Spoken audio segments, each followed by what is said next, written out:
I got a call from my mom. They seen it from City Hall. And then they called. She was like, "Are you okay?" Up close. Something I never seen before. To homeowners, it looked surreal. My daughter, when she saw it, she's like, "Wow, Mom." Fortunately for them, their homes were far enough away where they weren't in much danger. But for the firefighters, the danger was everywhere. We've had numerous collapses throughout the building. We've established a collapse zone around the billboard and around the water tower. The building is vacant and in bad shape. The building had plenty to burn. It's about 100 years old. Before it closed, the 30,000 square foot building used to be the Haddon Bindery.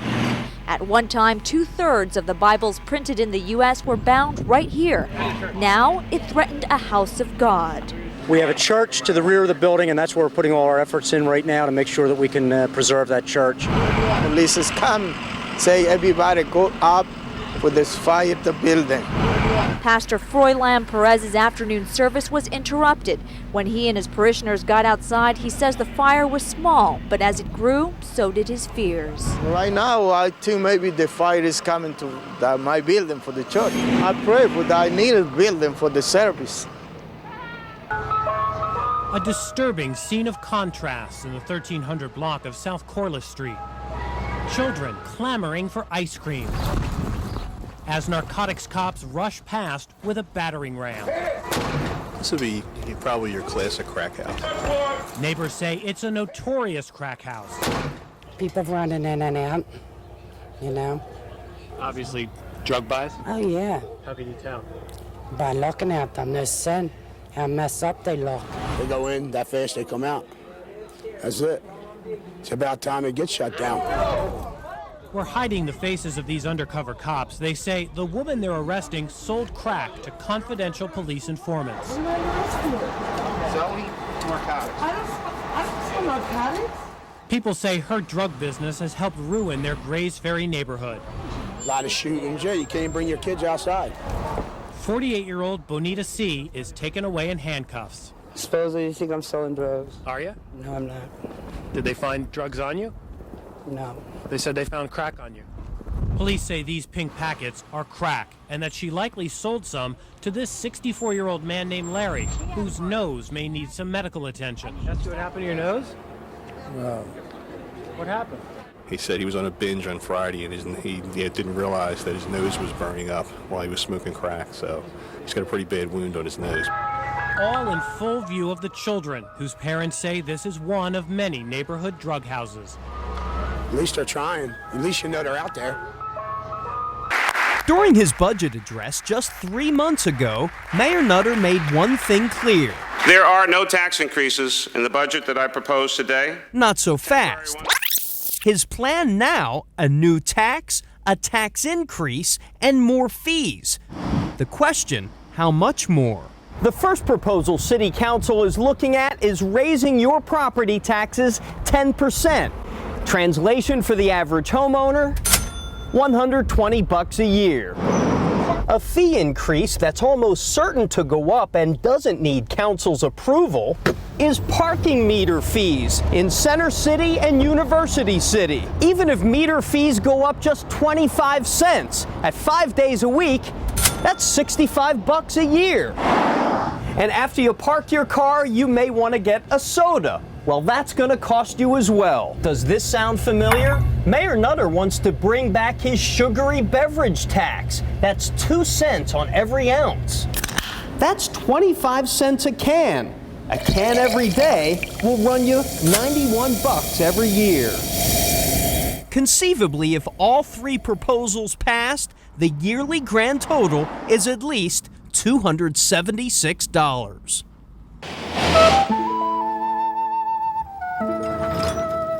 We're in Lancaster County, Pennsylvania. We're like 2 miles away from Intercourse.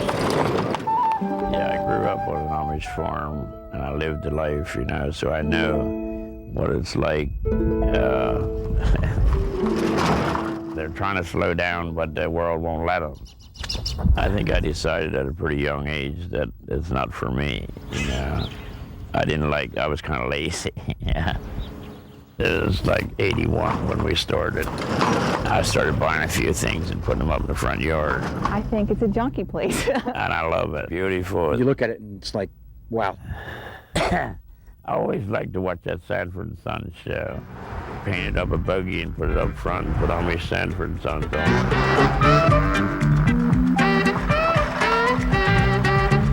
Amish Sanford and Son. Yeah, I love it. It's good junk cheap. Crafters and dealers coming in like shutters, and they make cupboards out of them, make shelves out of them. We got tons of stuff. Chicken feeders that ladies plant flowers in. They're rinse tubs that the Amish people. A lot of stuff is an old Singer sewing machine. The Amish people. And a baker's rack on the tag, because baker's racks sell better than shoe racks do. So I call them baker's racks, but they're actually a shoe rack. People come in that have a creative mind and know how to work with things and make something out of nothing, and they love it. Weld them together and make ornaments out of it, you know, like that yellow windmill that's sitting over there. One false move and a spike could go into your sneaker or your leg or something like that. Yeah. It was almost in our truck. You either love it or you hate it. Not for me. Even the birds like this place. The only problem with them, I don't like their paint jobs. There's an old iron bed. It's probably from the late 1800s. A lot of the ambiance of it is in the rust of it. Rust is good. Some things we get in there, you got too much paint on. A big organized confusion. You can't have a salvage yard in Lancaster County without selling horseshoes. If you hang them like this, you're hanging them the wrong way and the look's gonna fall out. That's what they all say, but I don't believe it. It's great junk cheap. Yeah, I love this stuff. I'll retire here sooner or later, you know, or they'll bury me here, one or the other, among my junk. Yeah.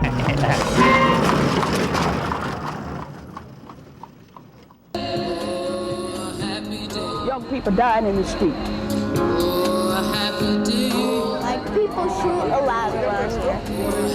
Too many guns on the streets in the United States of America. There's hope in the soundtrack at this block party, but the days here are discouraging, dark, and deadly. We don't want to every night see that our people, young people are dying. Everyone sees the violence. They hear it at night. They know the victim. We need to stop the violence. National Night Out comes as Philadelphia races to a 10-year murder record. Somewhere along the line, we've missed something. That's what we're looking for. Some say it's pride that's disappeared, that people just don't care about their neighborhoods. That pride is there. I have no doubt in my mind. But it has to be protected and cultivated. So in Night Out events across the city, the message is one of cooperation. Can't just do one block and this block. Everybody got to come together and work. Just law enforcement by itself is not going to change anything. And we're going to spread the word. Put it down. Put the weapon down. The fear that the criminals have spread through the streets, though, is hard to cure. Because it's a lot of killing, I'm scared. This is a night of reflection in response to the violence, and many hope it serves as a motivation. You must solve your own problems with a little help, but it's your problem, it's your solution.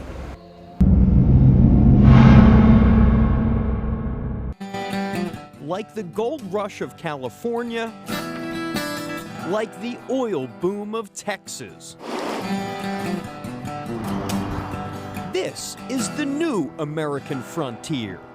We are at the very top of the tip of the iceberg. That iceberg lies here, 8,000 feet below the rolling hills of Pennsylvania. You can't see it, you can't smell it, but there's no denying the valuable natural gas being pumped from the grounds of the Keystone State will change the economic and environmental landscape forever. It's going to change the United States energy consumption. Your way of life is over. Rural Appalachia is one big industrial zone now. Welcome to Marcellus Shale. If you don't know these two words, you should. It's a vast geological formation lying under 2/3 of Pennsylvania and parts of New York and West Virginia.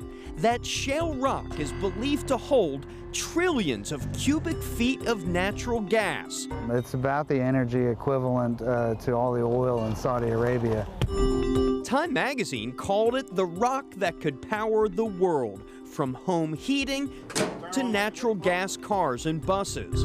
Recent technology has allowed gas companies to extract this prized deposit with a new and controversial process called hydraulic fracturing, or fracking.